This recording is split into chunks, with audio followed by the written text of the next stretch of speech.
How to Say It, the podcast to fix your marriage. I'm Shia Lewis, and I'm here with Nina Rosner.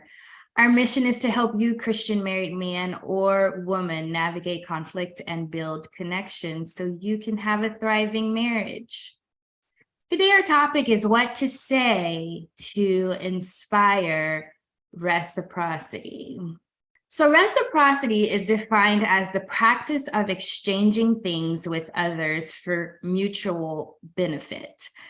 And I just want to point out here, the key word is practice, and also another key word is mutual. At Greater Impact, one of our pillars is mutual respect showing up in your relationship.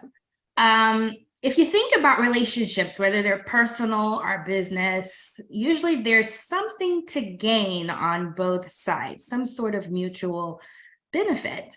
And it's usually pretty obvious early on in that relationship. And it kind of goes without saying what each person will get.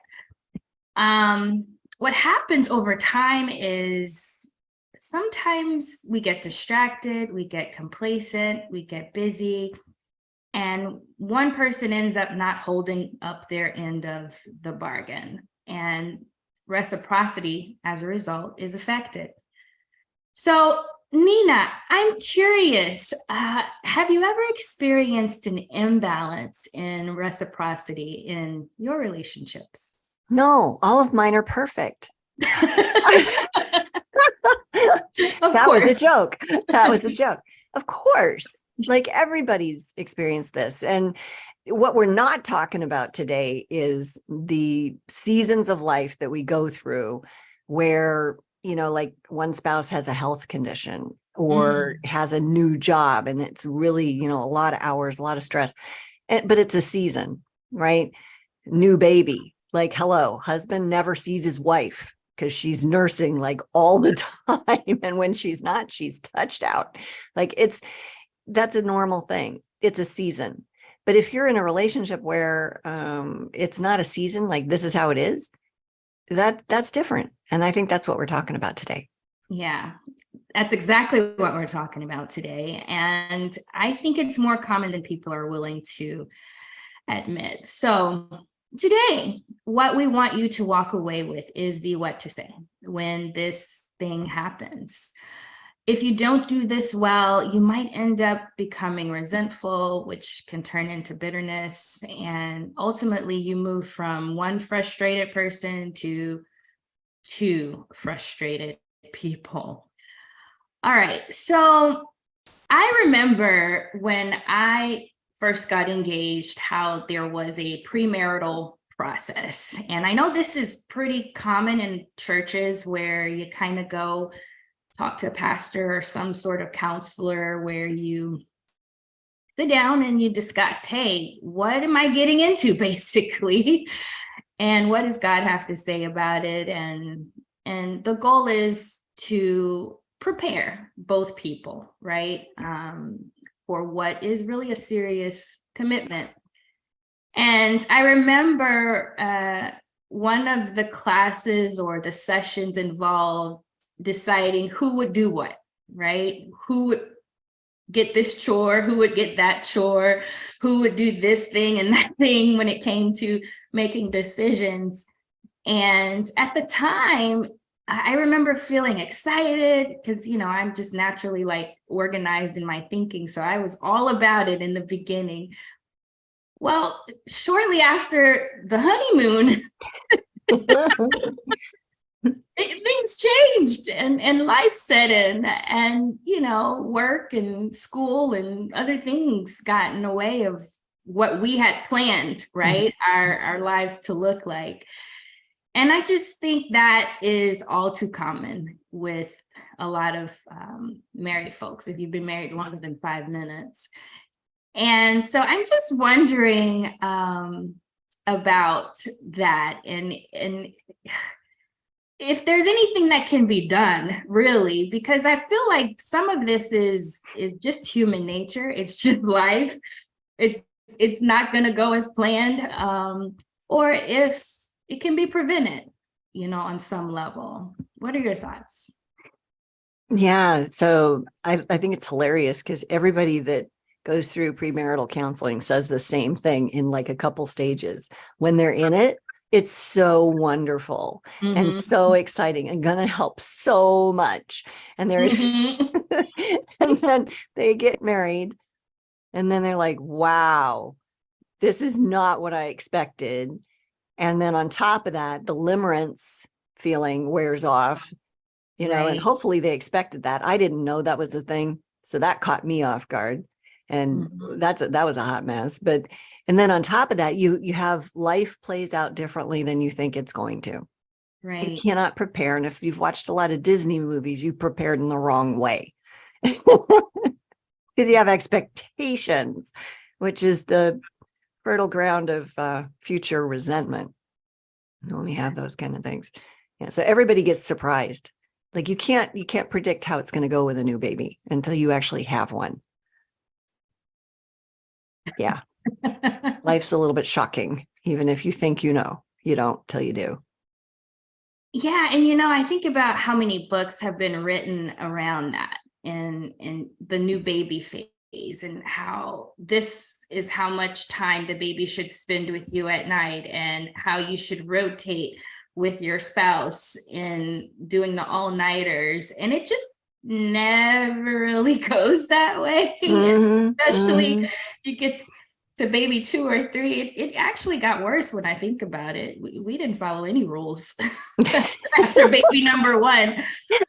But yeah, it's interesting how that happens. But what I want to ask is what to say when you're feeling like you're holding up more of your side of the bargain, Mm-hmm.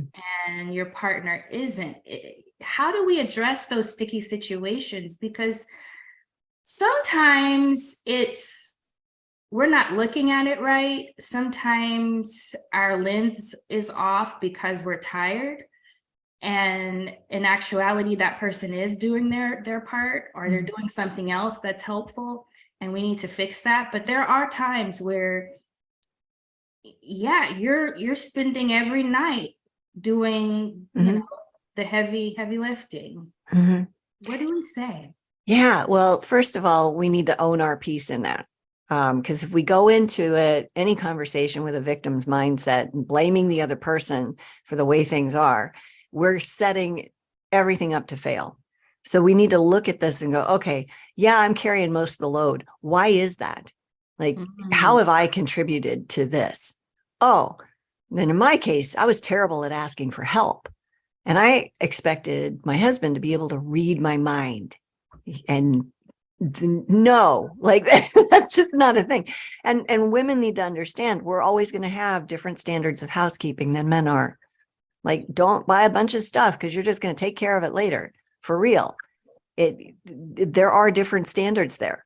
And there's nothing wrong with that. It doesn't mean men are slobs. It means that they have a different standard than we do. And then we have these aesthetic things that we like to do. And there's nothing wrong with that. But understand that there's a difference there. And so you're going to have to negotiate that later.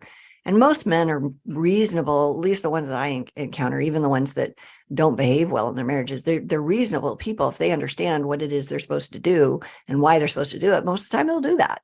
Right. But they don't even understand or see, they're not going to naturally see something that isn't put in front of them. One of the eye-opening conversations I had with one of my sons, he was about 12, 15 years old, something like that. And I was heavy laden with a bunch of stuff, and I'm trying to leave the house with 3 kids, and he's in front of me and he waits for me. And I'm like, can you get the door?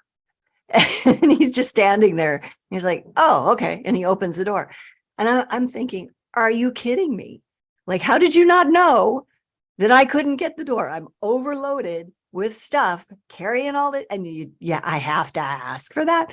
And so I just, and so I dealt with myself. I'm like, all right, Lord, I'm probably a little worked up over this. What Yeah. is that? So I worked through those steps, the connection steps that we talk about, and I got my brain back on. And I said, so I need to ask you a question. I want to learn about this from you. It seems to me like it would be kind of obvious that I needed help.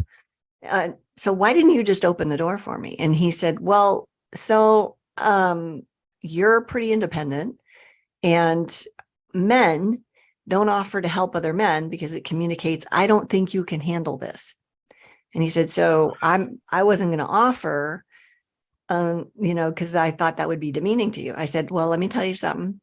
I'm an old school woman. I feel loved when somebody opens the door for me, especially if I'm drowning in carrying lots of things. So even hey, can I carry that for you, Mom? Mom, let me get the door for you. Like, I'm going to feel so loved, just saying.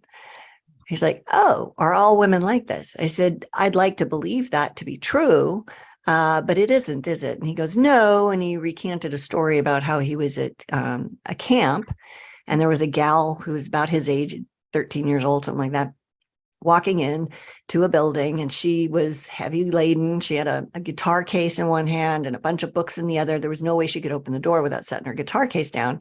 And he was a little bit in front of her. He started to go in the door, and he started to hold the door for her. And she goes, I can get that myself, thank you. And he's like, all right. And so he walked through it and let the door shut. And so then she had to set her guitar case down. And I'm like, yeah, like you would do that for anybody. Like, it does, gender's not relevant. But in this era, there are women that are offended now because men offer to help them with doors. They feel it's a sexist remark. And it's like, no, I think it's just common courtesy. I would open that door for anybody. Doesn't matter if they look like it's person. I see you as a person. But you look at, well, are you carrying too much? Well, yeah. And could I have set that up differently from the get-go? Yeah, I could have said, hey, Bram, can you take this? And Adam, how about you carry this? And then I'm going to get this. And do you mind getting the door? And then set up, ask for what you need. That's a big thing. Hello. That is so huge. And I think you're right. It's something that we assume the other person will know, or we don't say what we want. And that gets us in trouble probably 90% of the time. And every woman is different. So like you said, some expect it, some don't want it at all. And how will the poor men, I know, right?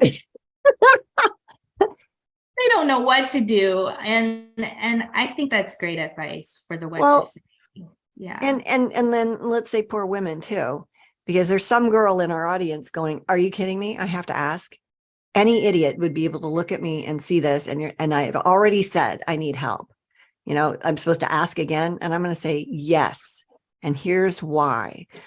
Men's brains are different than women's brains. So if your husband is standing there looking like he's fully present, there's about a 50-50 chance he's actually thinking of you and where you're going and what you're doing because he's looking at you.